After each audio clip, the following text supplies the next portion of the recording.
Welcome to the Viewfinder Streaming Podcast, a weekly discussion on the latest news and releases from the world of Netflix, Stan, and Foxtel, presented by finder.com.au.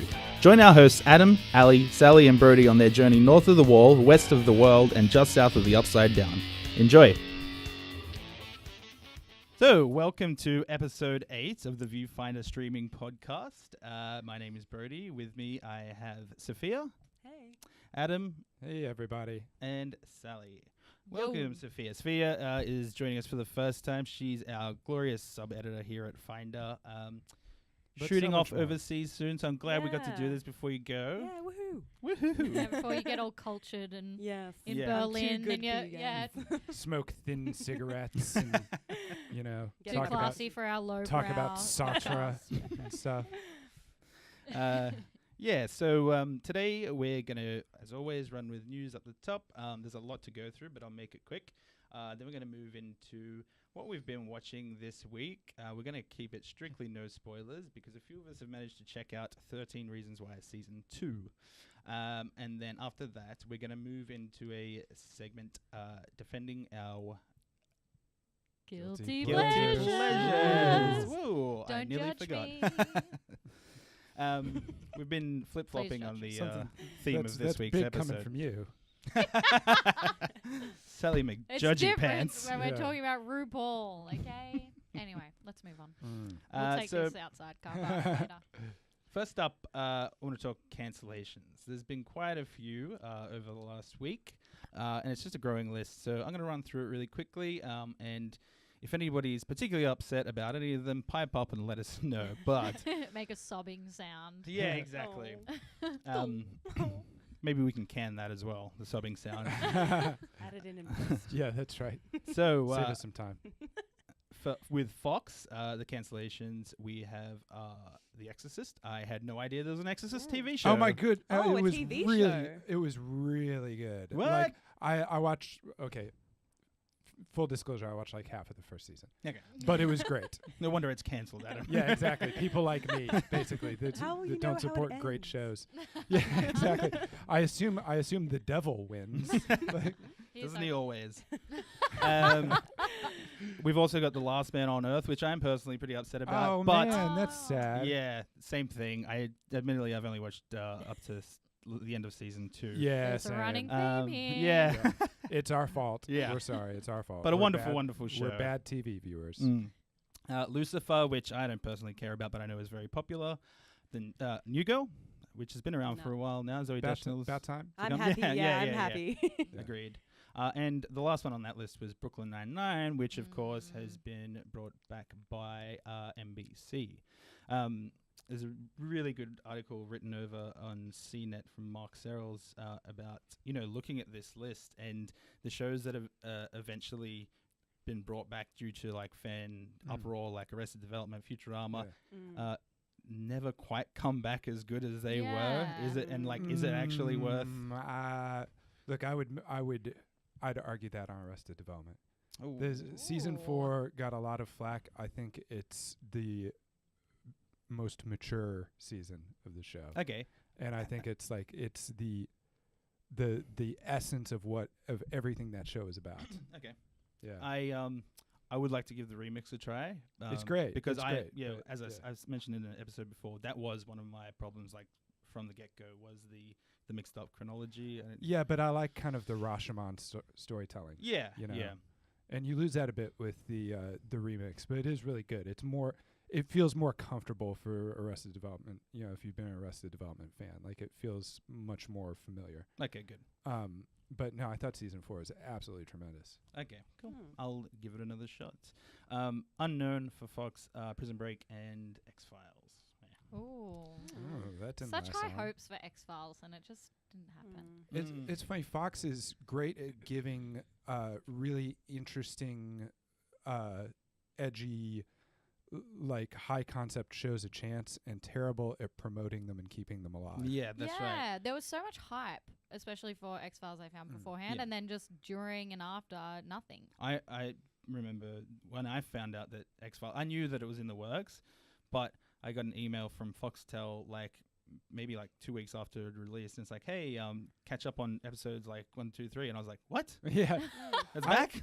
But once again, we're just terrible TV viewers because I was so excited, like, oh my gosh, X-Files is coming back, and then it's like, I think I'll watch something else. Yeah. The truth is out there, but do I care? I'll find it. I'll find it later. The couch is pretty comfortable right now. I think I might have left it with my car keys. Cancelled on NBC, we've got Shades of Blue, J-Lo's cop drama, and the TV series of Taken. Cancelled on CBS, we've got Kevin James's Can Wait. Oh, thank God. Thank God. Thank you, CBS. I know. Zoo. Our long national nightmares ever. Scorpion, cancelled on ABC. We've got Marvel's Inhumans. Could have seen that coming from a mile off. Designated Survivor, which I was kind of surprised about because that was quite popular. That's all right. With Kiefer Sutherland in the middle, Once Upon a Time. And, yeah. Here are some renewals. The Big Bang Theory. No. Young Sheldon. No. Baby Sheldon. No, I'm kidding. Prenatal Sheldon. Why don't we just like use a blanket rather than itemizing them? Just blanket term, lowest common denominator. Yeah. Moving on. Renewed, the lowest common denominator. Yeah, because the next one is that to a T, the Roseanne revival. Mm. Come on. But a glimmer of hope. Wait, no, I started that too early. One more shitty TV show. The Last Man Standing with Tim Allen. You tease. Renewed. A glimmer of hope. The Good Place. Oh, yeah. It's coming back, of course. Still haven't even finished that yet. I'm still going through it, but loving it. Yeah. So good. And So excited good. for more. Yeah. Just two really big surprises here as well that are being renewed. The Simpsons and every NCIS that's ever been made. Who would have known? Honestly, for Oh most my of it, it's like, God. fall TV schedule. Here you go, dum-dums. In a trough. So, again, moving on from the few sad cancellations, some, that deserved it. We've actually got a few announcements from Netflix. So Guillermo del Toro is bringing a series to Netflix. Yeah. A horror anthology called 10 After Midnight. Sounds Yes. spooky. So he's obviously already writing Troll Hunters, or I think he wrote the first few episodes. But he created Troll Hunters, which is a fun DreamWorks animation.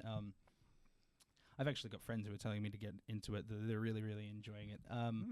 And yeah, 10 After Midnight's going to be a 10-part anthology series, Black Mirror, sort of that style, like a new story every episode. And there's not much else really known about it yet, except that he is personally handpicking the writers and directors for each episode. I dig it. Cool. I'm still forever heartbroken that his adaptation of It, The Mountains of Madness, fell apart. Yeah, okay, so I just heard the first thing about this about 10 minutes ago. Oh, Tell us wow. a little bit about it, yeah. So Yeah. what is... It's just a real passion project for him. It's Yeah. an H.P. Lovecraft story in the Cthulhu mythos. And if you think about like the Cthulhu mythos, like who better to take that on than someone like Guillermo del Toro? And it feels like he really could have done it a lot of justice. And I'm not sure why it fell apart, but it fell apart. Yeah, okay. For those who don't know, he's obviously the director of The Shape of Water, which was very popular last year. And one best picture. One best film, picture. yeah. Yeah, exactly. Pan's Labyrinth, Hellboy, Pacific Rim, and personal favorite, Devil's Backbone. If you haven't seen So it. good. So good. This is the first Guillermo del Toro movie I ever saw, and it just blew me away. Me too. Yeah.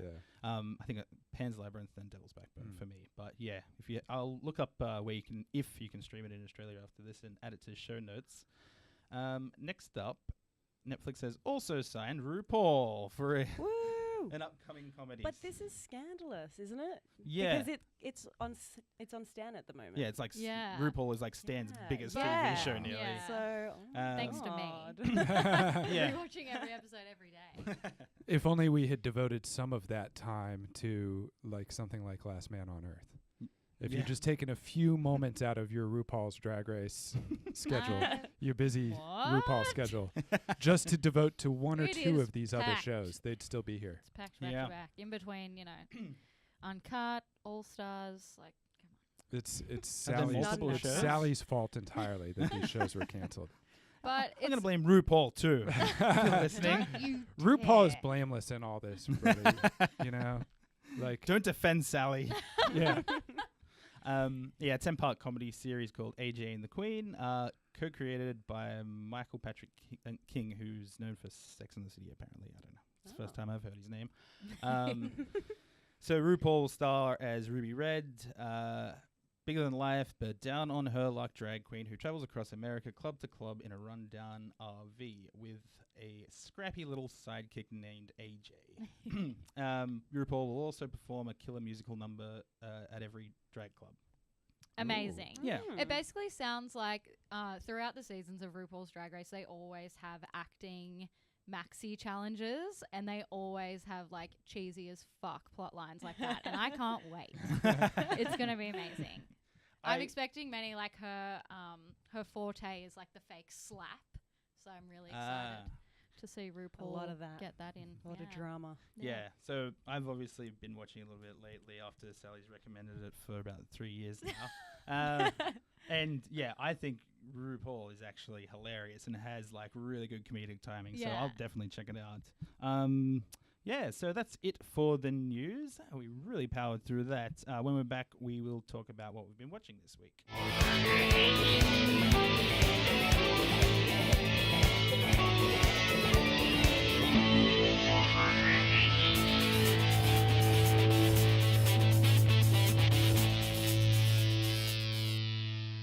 Right, so I think I was saying a few weeks ago, Stan released 2 new TV shows back to back. Sally and I checked out Sweet Bitter, and the second one was Vita. And Vita is from one of the writers on Girls, and it's a story of 2 Latin American ladies who come home after their mother passes away, and they end up in this kind of legal battle for ownership of a bar that the mother owned.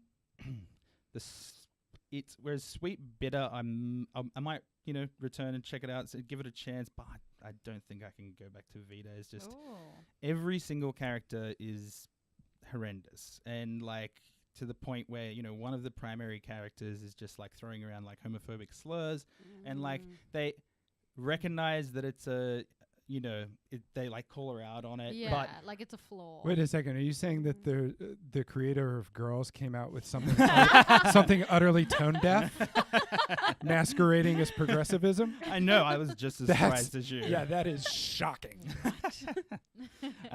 So yeah, and worse. Yeah, as I said, they obviously call her out on it, but the actual jokes are kind of used they're used for comedy purposes. Like it's not like it's some like disgusting tirade, and she's one of the main characters you're meant to be gelling with, and almost every character had something like that. So I was just not engaged at all, and I don't think I'll ever watch it again. Moving on. Take that, Vita. So yeah, I do want to see Stan, bring out some quality exclusives like Ash vs. Evil Dead. I think they had a really good thing there. Unfortunately, that's over now. Because we didn't watch it once again. Exactly. That's actually true. It is true. I watched we are the first backbone season. of the streaming industry. I waited for like 25 years for that show to come out. Watched the first season and then never watched it again. Mm-hmm. Yeah. I'm a bad person. I think we discussed it. We're going to do a pile of shame theme sometime soon about all the things we know we should have watched and haven't. Can we add in just things in life we regret? Because I've got a lot to get off my chest. That tuna sub. Not for a second. Oh my God. Yeah, all right, I'm down with that. And maybe, the TV industry will feel sorry for us by the end of it and not put a hit out on us. So I also caught up on Westworld, and nobody else here did. But let me tell you, it's very good. And it's we my favorite should. episode this season, and it's the first time where I've kind of got a bigger picture for where this season's going. I did want to clarify, like Adam, you and I had a discussion a few weeks ago about Dolores' character, and I was saying I wasn't really enjoying her plot, and you pointed out a few things that's kind of like made me see it in a totally different light. I think I've been under the wrong impression from the end of first season. So I was kind of under this impression that Anthony Hopkins had basically set her on a path of destruction, so that she actually had like no character herself. But your explanation was that her mind was actually unlocked. Right, exactly. That's like, and that's just the freed. natural outgrowth. Yeah, of that, exactly. which he would have known. Yeah. Yeah. So that's there's more of that, but different characters. Okay, that's all I'm saying. Check it out. Spoilers. And the last one is a new Netflix documentary series called Evil Genius. It's another one by the Duplass Brothers production house. So they obviously worked on Wild Wild Country. Evil Genius is so Wild Wild Country was beautifully shot. Like nearly, every scene of the ranch and stuff like that was just I was blown away. Evil Genius doesn't feel as kind of well put together, but the story itself is insane, and it's one of those things that I can't believe I haven't heard about before this. And again, one of those true crime things where I almost can't say anything about it. Ooh, I'm intrigued. But I will say, you kind of start with true crimes in the first episode. It details one with like police footage and everything like that, and then cuts to the second one. And by the end of the second one, which was just as extreme, I had nearly forgotten about the first one altogether. And then it came to me, and I was like, "How the hell are these two things connected?" Like they are. So that was kind of where episode 1 ended, and obviously I couldn't finish there, so I continued on. So my plan is to cut it off halfway through each episode so I can get to sleep at night.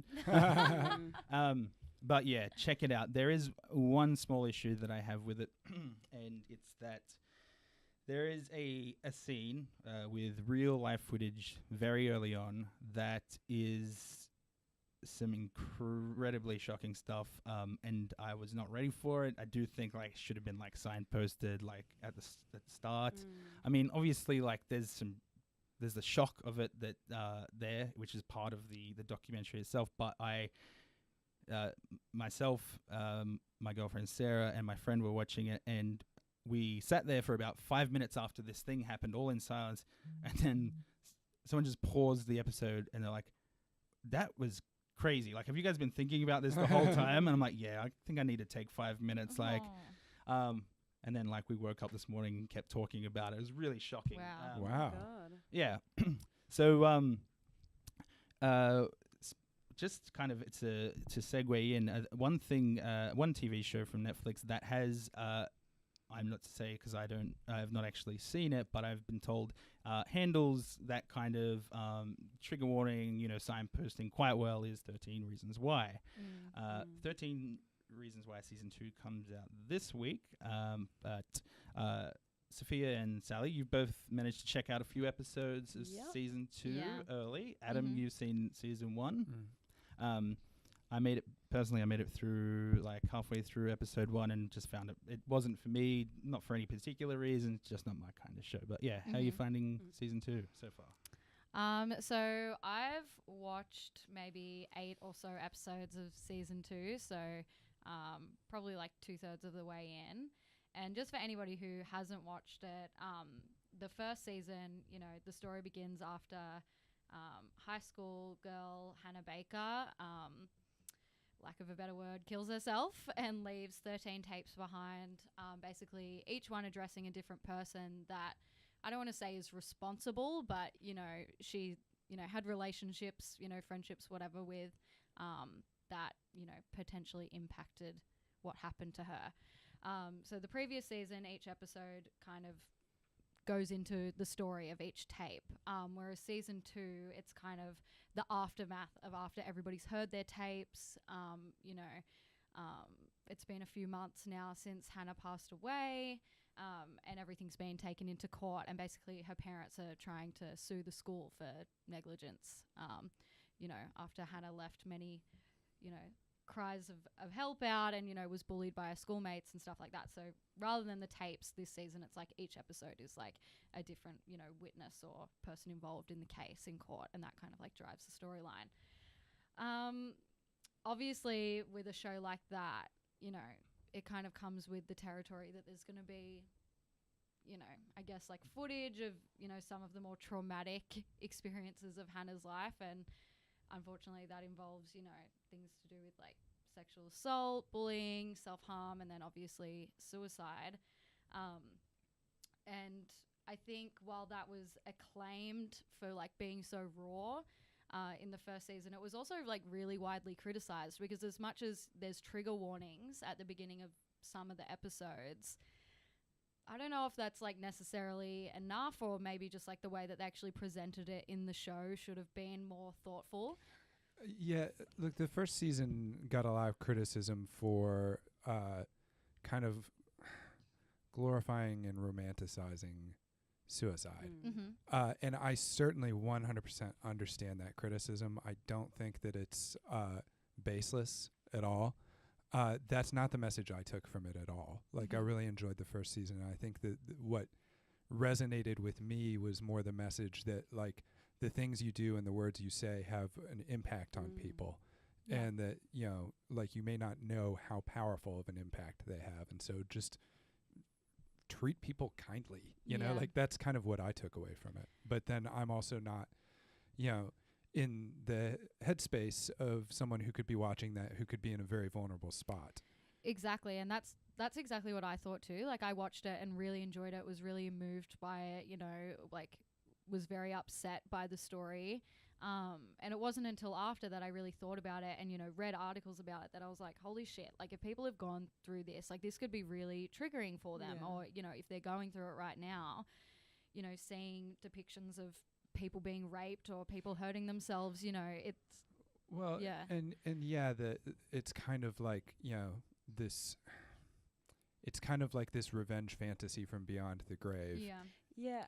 I was going to say, like, I also really liked the first season, but my one problem with it was I was like, well, who would ever do something like this and, like, meticulously, you know, leave a tape for each person? And, like, it's like this kind of, like, revenge that and I know that wasn't the point. The point was to show, like you said, how someone's actions how your actions can affect someone else. And, like, you know, she was trying to make them all realize.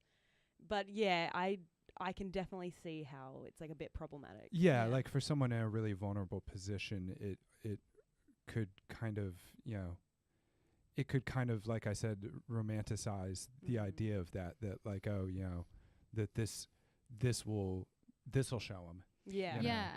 And then they'll regret everything. Exactly. They did, exactly. So it's like I can understand all the criticism, and I you know, I think it definitely has merit. And a lot of people obviously felt that way. Like, I thought the same thing. And it's interesting because I think it might have been like episode 7 or something. I don't want to like give too many spoilers about like how kind of like the show works, but there's a point where Hannah says, and I wrote it down, it wasn't revenge. I wanted people to know what happened to me so it wouldn't happen again.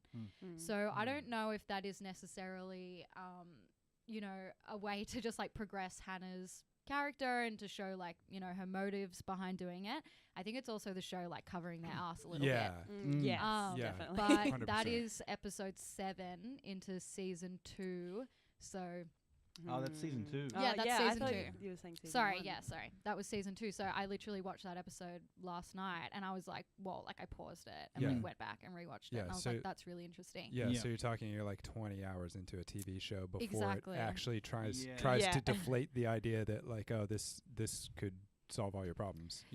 And at the beginning of the season, it kind of opens with, you know, a little bit of a disclaimer from the cast saying, you know, these are some of the issues the show deals with. If you're going through similar things, like it might not be for you, or watch it with a trusted adult, you know, that kind of stuff. And then at the end of every episode, you know, it encourages people to go to the 13 Reasons Why website to get resources for help and just stuff about like to that. ask that. Which I think is all really good, you know, but I think, you know, some of the bigger criticisms beyond that is, like just the way that these things are depicted in the show.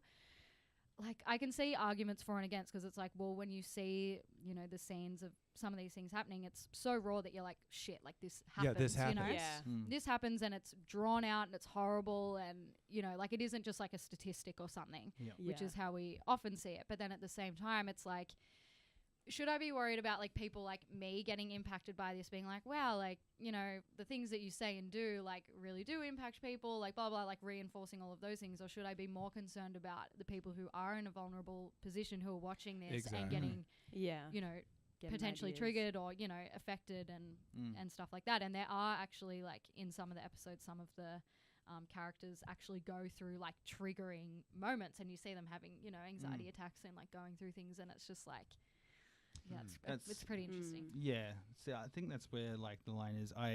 We were saying this might be another conversation for another week, but there is like a big debate over like why, like outside of 13 Reasons Why, like whether we should be showing this sort of stuff on like television or in movies. That's a like, I don't know where I sit on that, because that's tough. People like think the argument is like we shouldn't be using this stuff for entertainment's sake, but 13 Reasons Why is probably a good example of this. I assume that it's not like entertainment in the way you think. There's nothing entertaining about it. Yeah, no, like it's educational. Like exactly, and it's confronting, and it should be confronted. It's like Schindler's List. It's like, you know, there's nothing entertaining about watching Schindler's List, but it feels important to be confronted by that. Yeah, exactly. You know? And to have to just sit with it and be like, this happened. Yeah. So back to season 2. What are the kind of like? Are they dealing with the same themes in the new season? Is it the same kind of like plot line running through, or is there something big and new like happening? Well, they are dealing with like a very similar plot line, because it's like the aftermath of like Hannah's death. So rather than figuring out how did this happen, it's more like how it's impacted her family, you know, the people who were mentioned in the tapes like being taken to court, and also a lot of like the injustices of, you know, at the end of the season, you know, Clay, who is, you know, one of the main characters and one of Hannah's friends, and of course he's in love with her and all of those things, you know, uncovers something, and you see that, you think that you're like, yes, like he's got this, like he's got this bastard, like can't wait. And then you get into season 2 and you see it's kind of like real life, where, you know, they use all of these things against Hannah to paint her as, you know, like an attention seeker and, you know, somehow responsible. Yeah, responsible. And, and like, that it's the legal system, like just finding the loopholes, like the rich lawyer finding ways to get out of it. And yeah, that's real life. Yeah. And I think that's another layer that we didn't get in the first season. There's also, just like in season 1, there are a lot of flashbacks, obviously, rather than through the tapes this time, just through people, you know, giving their statements in court. But you learn a lot more about Hannah and some of her interactions with the other characters that, I don't know, it's interesting, and maybe it will kind of tie together more at the end, because as I said, I'm only 8 episodes or so in. But I'm like, was this an afterthought, or was this planned? Was this relationship planned like in season 1? Like, was this something that they were like, okay, cool, like we're going to develop this more? Or, I don't know. Like some things I'm like, really? Did that really happen? Yeah. That was I've only seen the first episode of season 2, but for me, I kind of like, when I found out that they were doing a second season, I was kind of like, why? Like, didn't it all wrap up? And then I kind of watched a recap of the first season. I was like, oh, there were a few like unanswered things at the end of season 1. So I guess so. But like, just from seeing the first episode, and obviously I can't judge, I'm kind of like, I feel like they're just kind of, it's the same format, obviously, like just without the tapes. And it's kind of like, was this necessary? Or is this just like the first season did really well, so let's like flog this a bit more. And I'm like fundamentally I'm usually against sequels, like in general. So I'm like quite cynical for like extra seasons that weren't originally planned, just like being tacked on the end. I don't know. Maybe they did have the intention of dragging this out for several seasons, but I don't know. Like, it does feel like it's just kind of cashing in on the popularity of the first season, because I fully anticipate at the end of the first season that this is just a self-contained story, and that's it. Yeah, exactly. Yeah, so it'll be interesting to see how they wrap this up, because I think if they try and take it any further, like, I don't know, they'd have to do it in a really clever way that it wasn't just a cash cow. Because I think some of the things that they've brought up since then, like, for example, the treatment of, either, victims of sexual abuse and like victim blaming and like all of that kind of stuff. Like that is real and that is a consequence of, so many of these things that are addressed in the show. So I think that's valid to like maybe go into that. But yeah, I don't know. Like, will they do a third season? Yeah. Like I'm wondering how they're going to tie this up. And I hope they do it in a way that, I don't know, has some sort of integrity. Yeah. Overall, I'm enjoying it. Yeah. I'll say that, Yeah.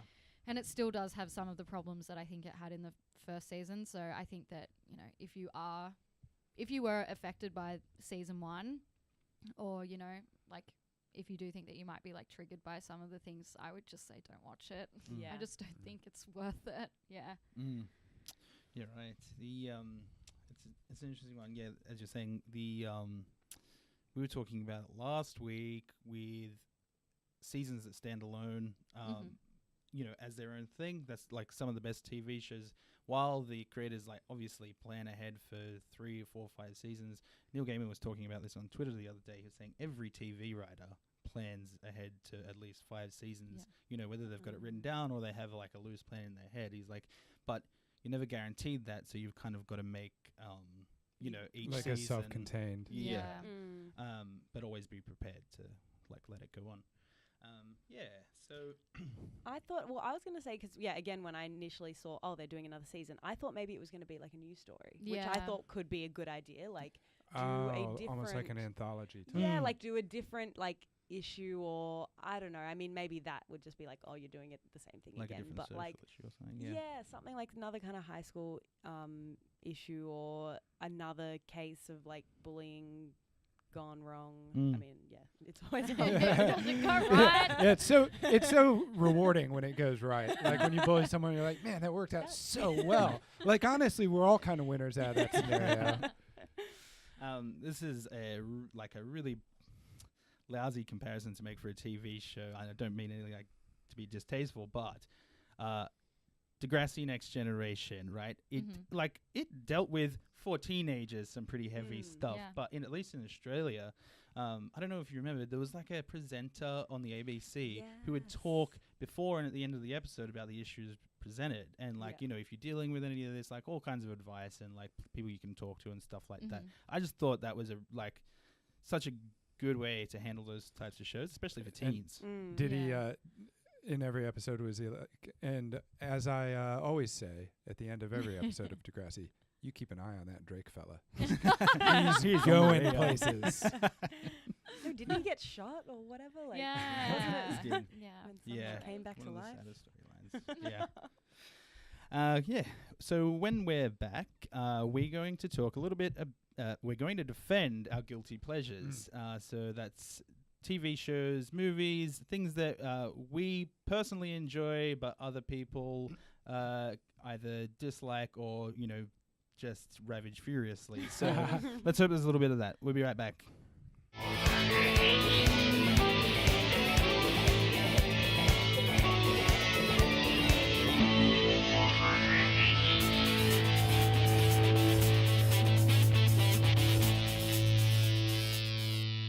Right, so just to kind of let you know a little bit more about who Sophia is, she contributes a weekly regular to Finder's streaming niche, and it's got the very flashy title of Hot Trash. And since we're talking about defending guilty pleasures today, we thought, what better guest to have on. So Sophia so far has been going out and, digging up her own hot trash and watching it every week and putting herself through that. The end game is for us to personally lump the worst of the worst on Sophia, and then she reports back to with her. Basically get her breaking point. Yeah, exactly. That's the right. idea. Yeah. I'm nearly there, guys. Yeah, and it's just psychological. And all of a sudden, she's fleeing the country. So what are you working on right now, Sophia? So I'm halfway through watching it because I I couldn't do it just in one sitting. It's actually The Ridiculous Six, Oh. which is a Netflix Adam Sandler original. So I think there's some kind of deal with Netflix and Adam Sandler right now, or they've done a lot. Yeah, of he's got a multi-picture deal. He sold his soul to them. The words Netflix Adam Sandler original, I believe in many ancient cultures, were believed to be the phrase that you uttered to usher in the apocalypse.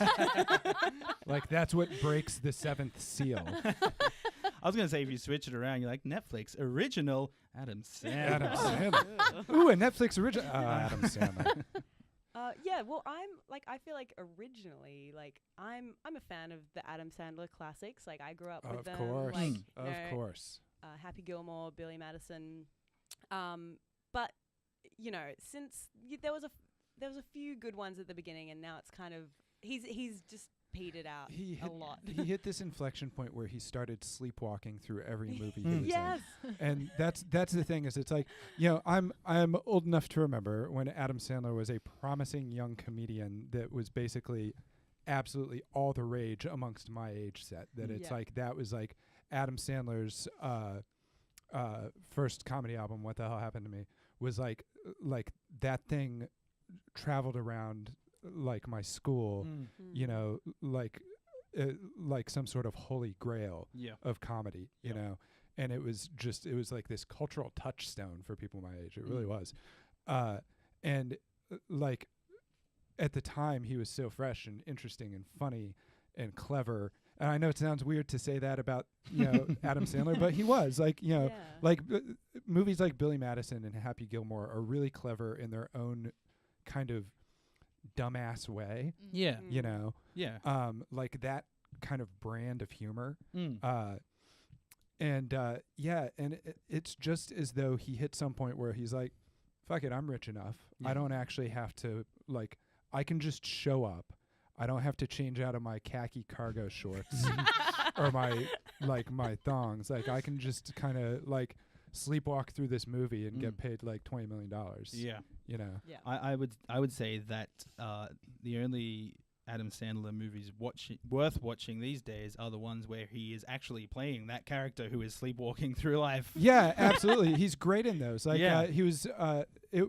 It was a so-so movie. But the one with Seth Rogen. Funny People. Funny People. Yeah, he was like great. Yeah, he was great in that, and he was really good in Spanglish. I mean, once again, it's so-so movie, but like he was really good in it. And then Punch Drunk Love, he was tremendous in that. Yeah. Like, that. I think that's almost more frustrating, where there's an actor who can do those things. Yep.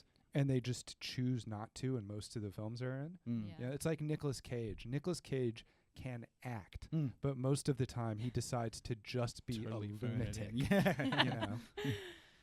It's definitely like the sleepwalking thing, like, is so apparent in this movie. Like, I was kind of like, is it meant to be funny, or is it meant to be a drama or something? Like, I'm not laughing, and I'm not, but it's just very awkward. It's incredibly racist for both Native Americans and Mexican people. There's a ton of poo and fart jokes, which, I mean, like, classic, but like, they're just thrown in really awkward moments. Like, it's the oddest. Like I said, I haven't finished it. You have to deftly insert a fart joke. That's not something you just throw in an awkward moment. Like, but it takes a fine touch. And these are not subtle jokes. It's got an all-star cast as well, which is really weird. Like, Steve Buscemi and, well, of course, Steve Buscemi. But still, like, what's his name? I forgot his name now. Rob Schneider. Yeah, I was like, Rob Schneider, and he better be in it. He's in it. Playing a Mexican person. Like, it infuriates me that, like, Adam Sandler's like continued success, if one can call it that. Like, but the fact that he gets to continue making movies makes me angrier that Rob Schneider, like, that exactly, like, that's what makes me angry, is that he is feeding and sheltering Rob Schneider by proxy. Did Rob Schneider, like, rescue his family from a fire or something? I know. Does he is like he just owes him to exactly like he's bound to him like some sort of genie.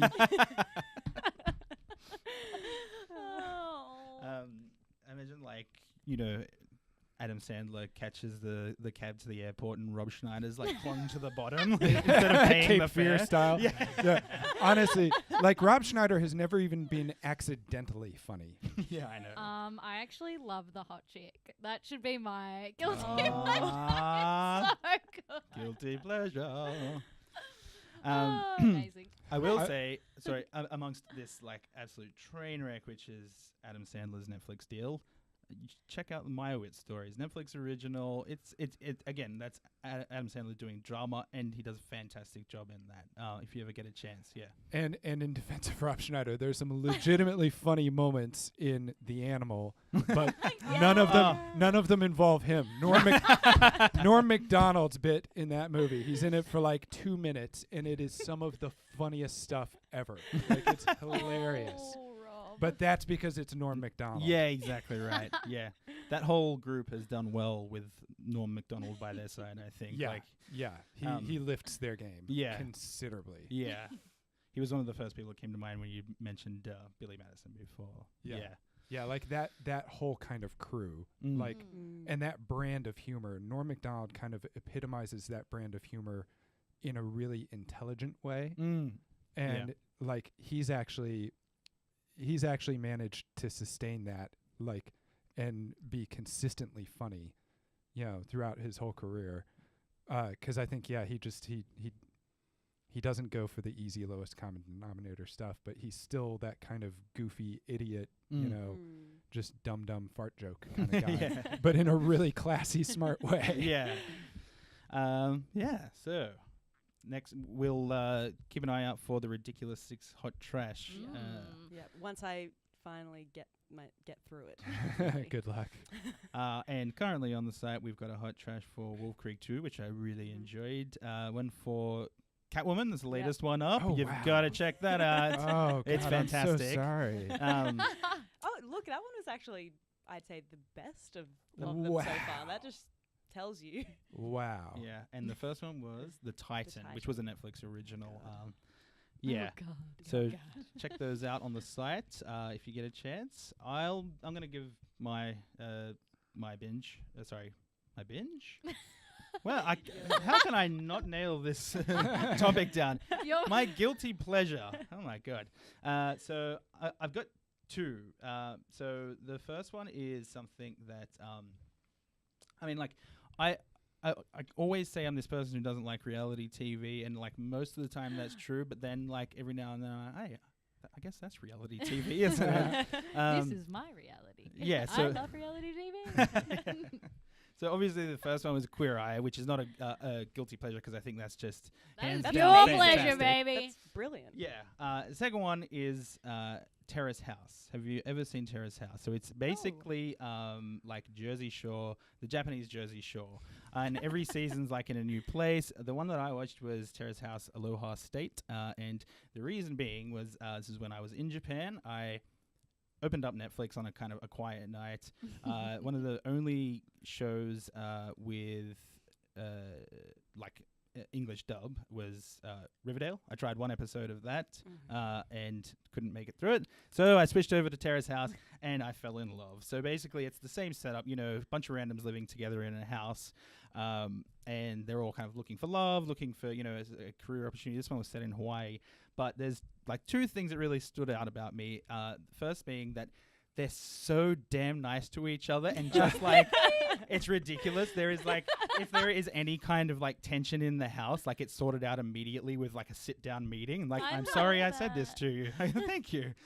Amazing. There's nothing Japanese can't do. Yeah, exactly right. And like they'll ask each other out on a date and it'll be a very formal thing like, can I please speak to you in the next room? And then it's going down and they'll be like, I'm sorry, but I'm just not interested in you in that way. I'm like, oh, that's fine. No problems. Thank you. Go about your day. Second part is that they have a panel of 4 hosts watching the entire time a lot of Japanese TV does this, but as if like, they're watching along with you and they are so friggin' funny. It's amazing. Like they're harsh, but only as harsh as like, in comparison to how sweet the show is. So, like they'll point like little quirks about people and stuff like that, but their timing is just so good and they totally make it. And there's a new season coming out real soon, 24th of May. Check it out.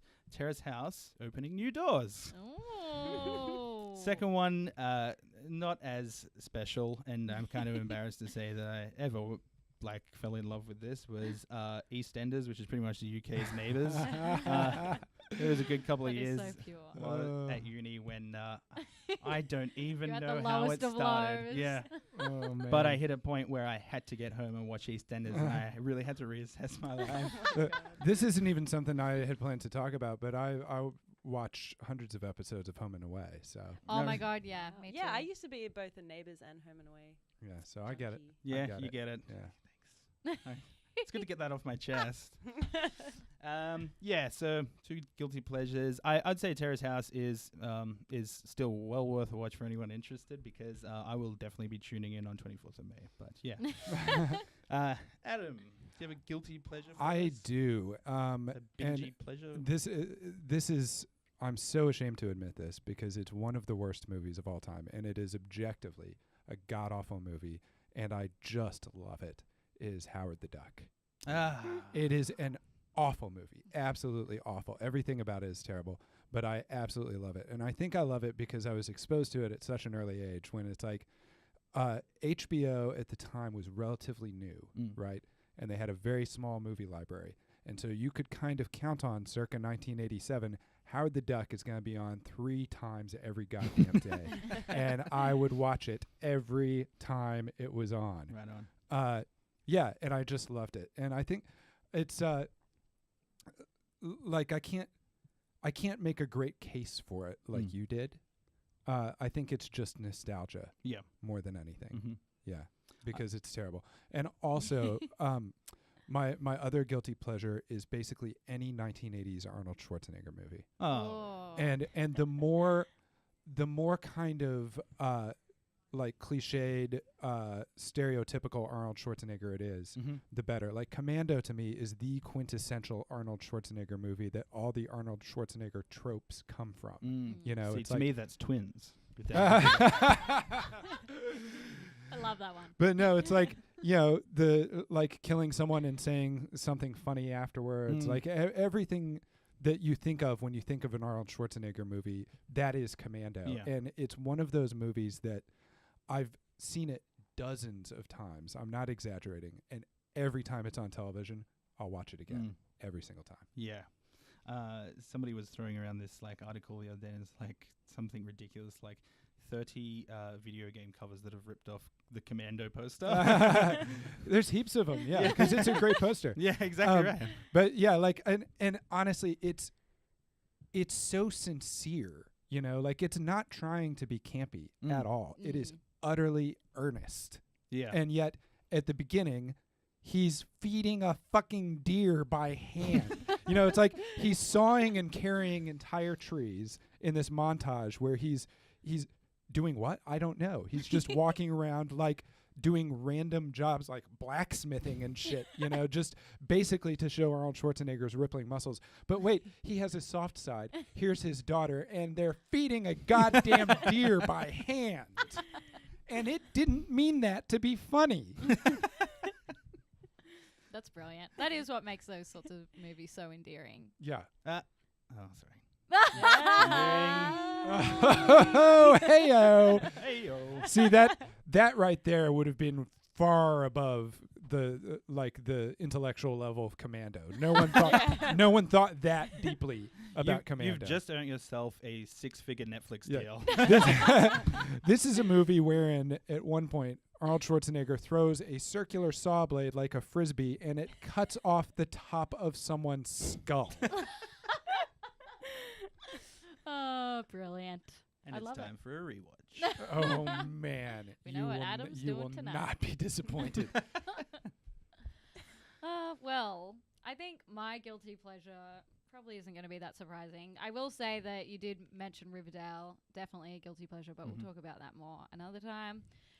Jersey Shore, I've actually been tuning into the reunion Jersey Shore The Vacation, and oh my god, it is spectacular. I'm loving every minute all of the it. all the original Yeah, characters? the original cast. Characters, people. minus Sammy, bit of controversy there, but watch the show and you'll Is find Sammy out. and Ron there? Ron is there, but Oh. Sammy's not, and he's still in love with her. It's crazy. Oh my god, But I need to. spoilers, don't want to give too much away. That's definitely one. But one that I'm going to say, and you know what? I don't feel guilty about it, but I get so many strange looks when I say that this is one of my favorite shows, and it's basically how I spend like every waking moment, is watching RuPaul's Drag Race. And I think that's because I guess it's classified as like a reality TV show or competition show. I don't know. And they're all like tarred with the same brush. And I think aside from, maybe Jersey Shore slipping in every once in a while, like I don't watch reality TV that much either. But with RuPaul's Drag Race, like what has drawn me in is that all of the contestants are just so talented. Yeah. And, every episode is, some sort of different challenge, but usually it's something along the lines of like a design challenge or makeup challenge or acting or singing or, playing an instrument or, and they're all just thrown in like the craziest scenarios.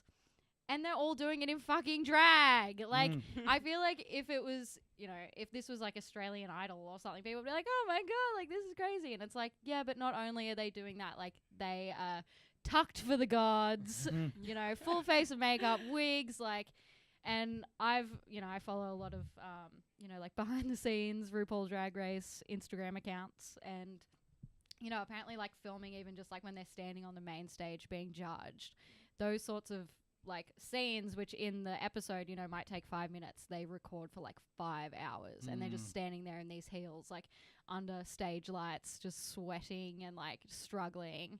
And yeah, I think it's just like, it's amazing. Like it's hilarious. As we said before, RuPaul, like his, whatever.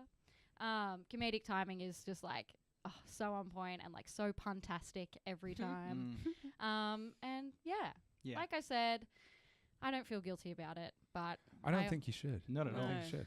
I just get so many raised eyebrows. RuPaul's a hell of a talent. Yeah. And it's also such a lovely show. Like it's all about like you got to be yourself. Yeah. You got to love yourself. Like it has like an amazing message in it. Like it's really nice. Yeah. It's really good. It's not like the absolute abyss of of basic human decency that Jersey Shore is. Yeah, exactly right. Yeah. Which is the complete opposite. So again, there's a topic we're going to cover sometime in the coming weeks, which is like, just looking at reality TV, the good, the bad, like. Can it be an art form? Yeah, exactly. Yeah, I think RuPaul's Drag Race is definitely an example where it can completely be an art form. And like, if you just see, like, it's a phenomenon, like, straight up. And the opportunities that it's opened up for the drag community, I think is just incredible. And we've seen so many amazing talents just from that show, and I just love it. I think any genre piece, the best examples of it transcend that genre. You know what I mean? And the genre itself is not necessarily good, but it's that, the people who do it well just transcend it. You know? Like that's how I feel about fantasy. Like fantasy as a genre is garbage. However, the best examples of it absolutely transcend the genre. You know? Yeah. That's true. So Again, like with sci-fi, like many of my favorite sci-fi movies, after watching it for the first time, like I'd call that a thriller. Primarily. Well, and even like there's examples of hard sci-fi that are still, they still transcend the genre. Because I think that the problem with rigid genres like that is, like we've talked about before, that like when people are creating things for it, they get so caught up in the rules of that genre and in world building that it's like story takes a back seat. But like the best ones are the ones where the story is an amazing story, completely independent of the genre. Exactly. Get Out, I think, is one example of that. It kind of like swayed between a little bit of comedy, and was also goddamn terrifying. Yeah, it's a great horror movie, and it was an amazing allegory. Yeah, exactly. Yeah, just a really, really good story. So we're going to come back after a short break and talk about new releases that are coming over this week, and then we'll be Then we'll get out of your hair. Yeah. You've been very patient.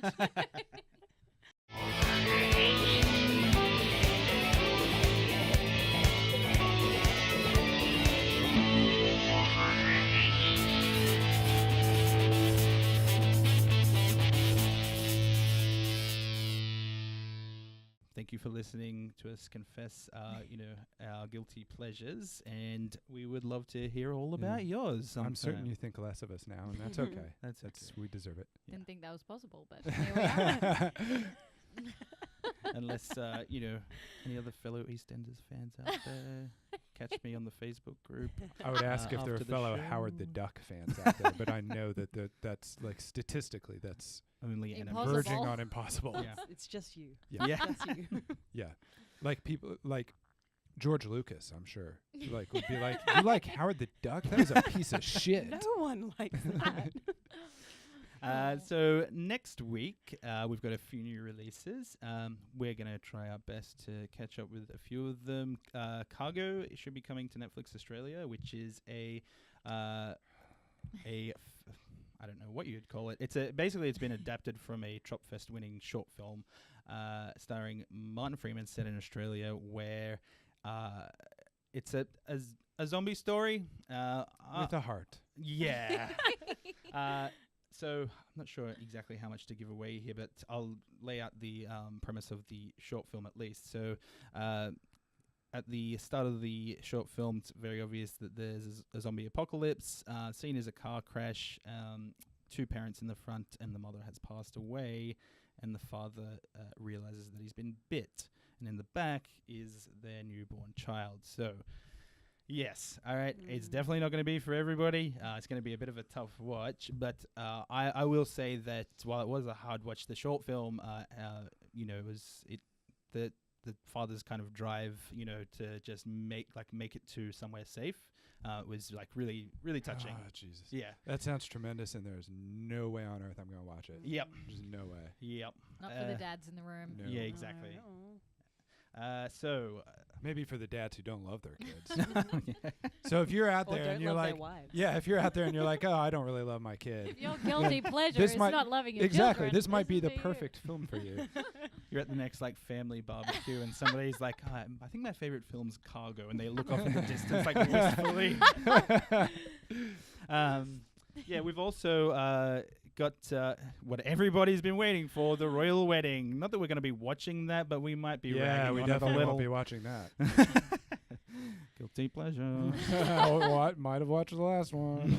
Oh dear. We've also got The Affairs Season 3, which I've heard fantastic things about, but never seen it. That's The coming bits to and Stan. pieces I've seen of that show are phenomenal. Yeah. Season 3 on Stan. I'm not sure. I think Season 3 is already kicked off in the US, but there we go. It'll be coming to Stan. New stand-up from Tig Notaro called Happy to Be Here on the 22nd of May. Tig Notaro has been confirmed for Star Trek Discovery next season. Oh, cool. Yeah. As I believe, an engineer on the Enterprise. Oh, cool. Yep.